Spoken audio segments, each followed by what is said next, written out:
everybody, this is Dr. Nigro with the Physics Fundamentals Screencast. This screencast is going to focus on series circuits.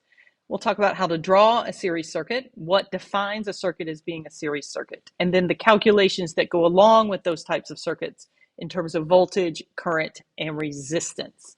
All right, so let's start with our definition of series circuit. All right, so classically a series circuit is one where there is one path for the electrons to flow.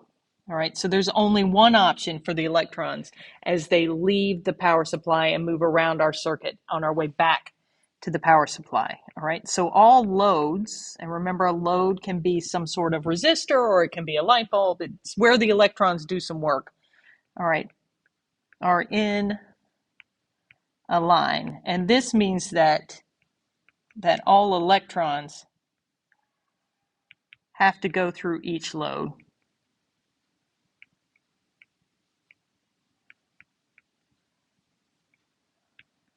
All right, so in other words, there are no alternative pathways. There's no branches within our circuit. So the electrons, as they're moving around the circuit, everything's in a line. So they have to go through everything that is in front of them. All right, so what does that look like in terms of a circuit? All right, so we'll draw a simple one. Here's my power supply. I'll just put 3 resistors in it. My resistors sometimes are a little squiggy looking, but they're okay today. All right, so there's my power supply with 3 resistors. So this is resistor 1, resistor 2, and resistor 3. All right, the power supply has a positive and then a negative end. All right, so when we talk about that conventional current, right, it leaves the power supply and moves in this direction. So this is the current from the power supply.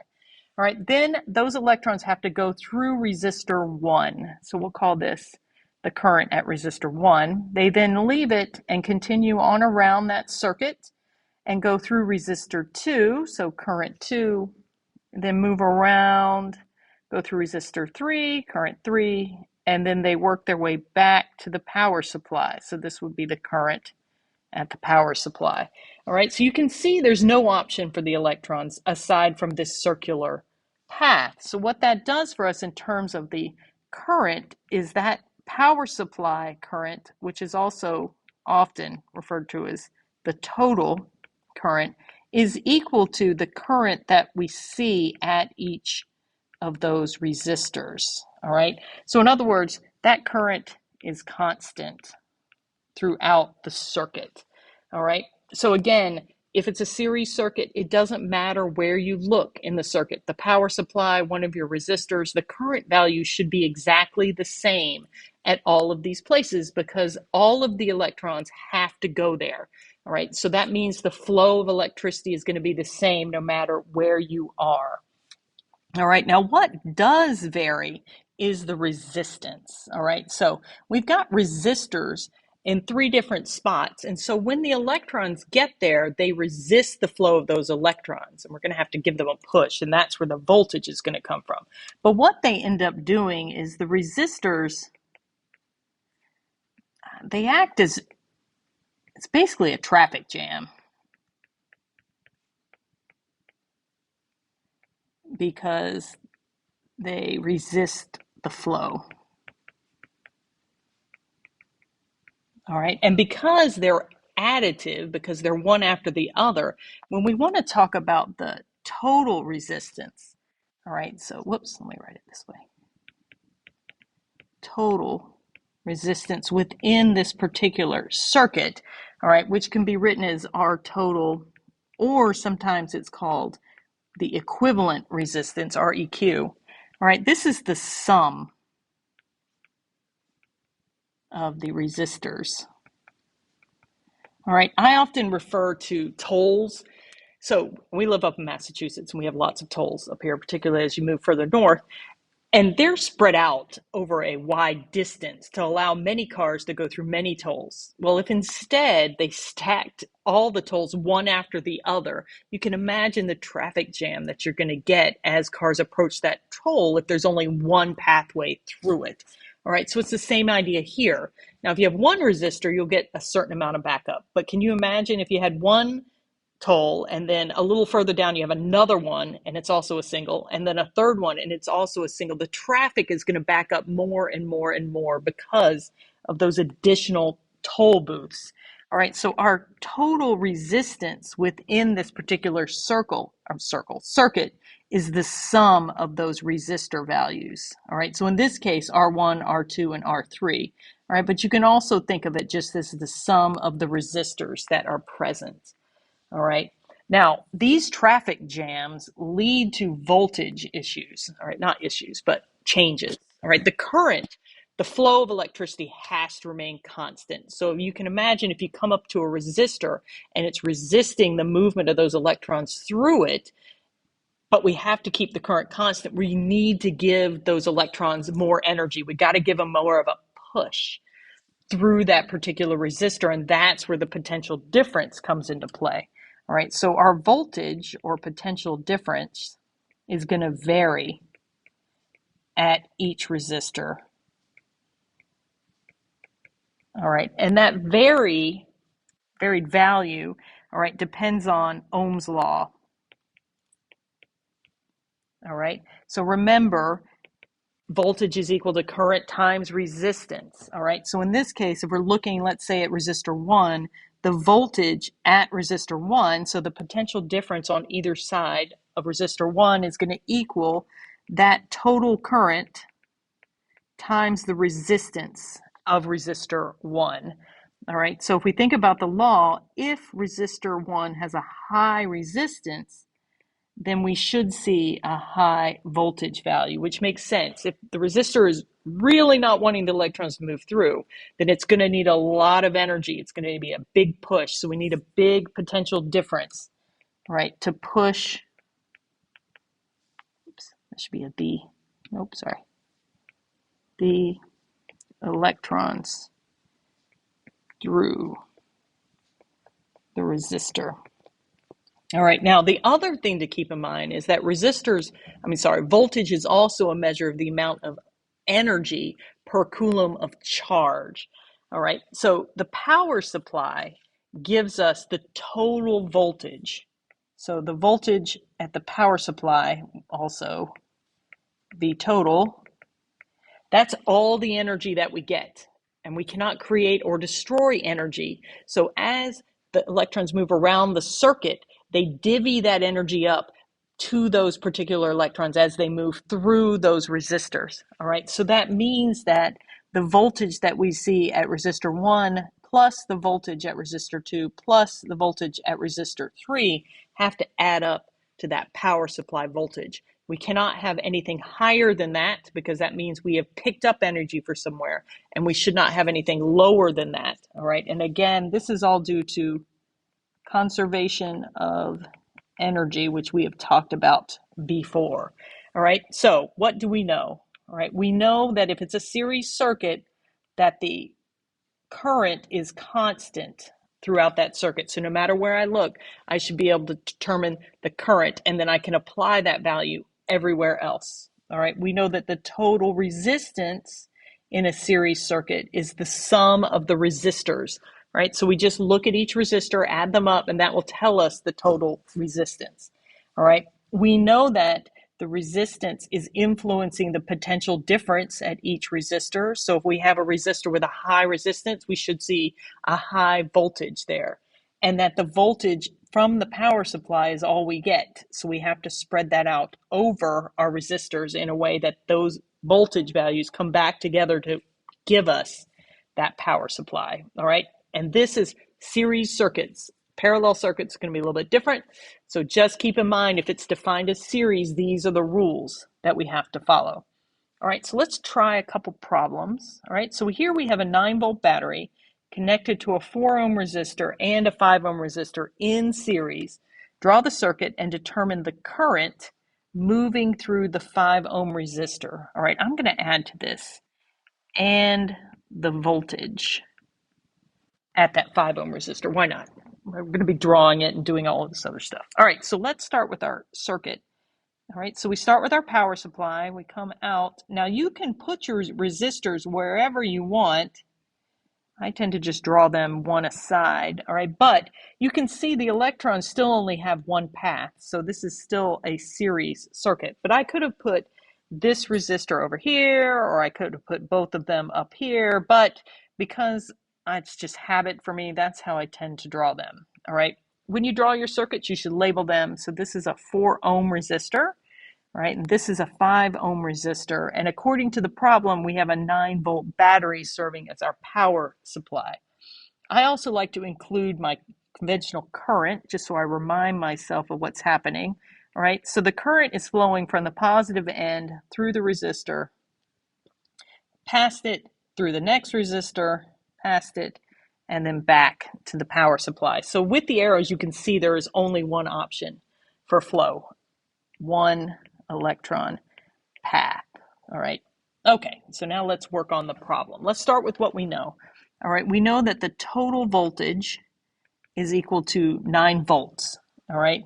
We also can determine the total resistance because I know the resistor values. So 4 ohms plus 5 ohms. So I have 9 total ohms. So the question is, what about the current? Can I figure out the current? All right, the problem is specific for the 5 ohm resistor, but remember, because it's a series circuit, it doesn't matter where I find that current value, it's going to be the same everywhere. And because I know the voltage total and the resistance total, I can find the power supply current, if you want to think of it that way. So we're going to start with that. All right, so that total current is going to be equal to the voltage divided by the resistance per Ohm's law. So 9 volts divided by 9 ohms. So we have 1 amp of current moving around, which means it's going to be 1 amp here, 1 amp as it goes through this resistor, 1 amp as it goes here, and 1 amp as it heads back into the power supply. All right, so that means that at the 5 ohm resistor, the current is equal to 1 amp. All right, now what about the voltage? So the voltage at the 5 ohm resistor is going to be equal to the current at the 5 ohm resistor times the resistance of the 5 ohm resistor. All right, so that voltage is going to be equal to 1 amp because that's our current times that resistance. So we're going to have 5 volts of potential difference at that resistor. All right, what do you think it would be if we were looking at the 4 ohm resistor? Well, it would be 1 amp times 4 ohms. So we'd have a 4 volt potential difference at the 4 ohm resistor. And if you take 4 plus 5, you get 9 total volts, which is what the power supply is supplying. So you can check your work on a lot of these problems by remembering the rules. All right, let's try this next one. As shown to the right, an 8-volt power supply is connected to 2 resistors. What is the resistance of resistor 2? All right, so we know we have a V total of 8 volts. All right, we have 1 resistor given, and we know the current. So this is the current total. All right, so we're trying to find this value. All right, there are a couple different ways that you can do it. All right, you could use V total and I total to find the total resistance. And if you find the total resistance and you know the resistance of one of the two, you can find the other. So let's try that. All right, so the total resistance is going to be equal to the total voltage divided by the total current. And in this case, that's going to be 8 volts divided by 1 amp. All right, so the total resistance in this particular circuit is 8 ohms. All right, well, that total resistance is also equal to the sum of resistor 1 and resistor 2. So 8 ohms is going to be equal to 2 ohms plus resistor 2, which tells me resistor 2 is a 6 ohm resistor. Okay, now there are other ways you could do it. Maybe we find the voltage at resistor 1, so we find V1, and if we know V1 and V total, we know those should also, we should have V1 and V2 should add up. All right, so we could work our way around that way. All right, but personally, I think this is the easiest. Use Ohm's law with your total values, and then use the idea that the resistors have to add up to that total resistance. Okay, Let's try this one. What is the voltage across the 20 ohm resistor in the circuit as shown? All right, so again, we have, V total is 60 volts. All right, now we don't know anything about the current here, but we do know the two resistors. All right, so we're trying to find out what is, let's call this 1 and 2. This, the voltage that's at resistor number 1. All right, so V total is 60 volts. All right, now I could calculate the total resistance because I do know the resistor values and 20 plus 10, so I have 30 ohms of total resistance. And with that, I could find the total current. I think that's going to be the way to attack this problem. So the total current is going to be equal to V total divided by R total. So in this case, 60 volts divided by 30 ohms, which is going to be 2 amps. So I have 2 amps of current moving around my circuit. All right. If I have 2 amps of current moving here, then I have 2 amps of current moving through that resistor. All right, so what that means is the voltage at resistor 1 is going to be equal to the current at that resistor times its resistor. All right, so in this case, 2 amps times 20 ohms, or 40 volts. All right, so the voltage at resistor 1 is 40 volts. All right. Personally, I think that's the easiest way to do it. There are many other ways. Maybe I looked at resistor 2 and then worked my way back to resistor 1. But I think that starting and finding the total current and recognizing I can use that everywhere is the quickest way. I think it's the simplest way. All right. Now, last but certainly not least are my favorite types of problems. All right. So the following problems are all based on the series circuit below, and we're supposed to find all the missing numbers. So these feel like little puzzles to me. They're like Sudokus, but you got to remember the rules, and then you got to think about where you can put numbers in. So you can see we've got a series circuit with 3 resistors in it. So I always remind myself the rules for this series circuit, and that first one is that the current is constant and that the total resistance is equal to the sum of the resistors, and that the total voltage has to be equal to the sum of the voltage values. And when I work with current, resistance, and voltage, that Ohm's law is my friend. All right, and remember that is voltage equals current times resistance. All right, so let's look at what we've got. So we've got 9 volts for our total voltage, and I've got 5 ohms, 3 ohms, and 10 ohms for my 3 resistors. All right, so the first thing I'm going to calculate is the total resistance. So 5 plus 3 plus 10 means I have 18 ohms as my total resistance. All right, from there I can find the total current. That's going to be equal to the total voltage divided by the total resistance. So in this case, 9 volts divided by 18 ohms. So I have half an amp or 0.5 amps for this circuit. All right, now, because it's series, that current is constant everywhere, so I can put that value in here, and in here. Now, to find my voltage values, I'm going to take these two and use Ohm's law, where V equals I times R. So 5 times 0.5, this is 2.5 volts. 3 times 0.5, 1.5 volts. 10 times 0.5, 5 volts. And then I'm going to add them up just as a little check. I have 2.5 plus 1.5 is 4, plus 5 is 9. So I get 9 volts back, which you can see is that total voltage. All right, so that's just the way to check that you did it correctly. All right, let's try another one. Separate them a little bit. Okay, same idea, 3 resistors in series. All right, this time though I have a total voltage of 60 volts and a total current of 2 amps. All right, I also know 2 of the 3 resistors. All right, so the first thing I can do is fill in my current values because I know that all of these have the same current. All right, and with that, I can fill in a couple of my voltage values. right? Because I know that voltage is current times resistance. So I'm going to get 4 volts for this one. I can't do my resistor 2 yet because I don't know what the resistance is. All right. I have 20 ohms times 2 amps. So here's 40 volts.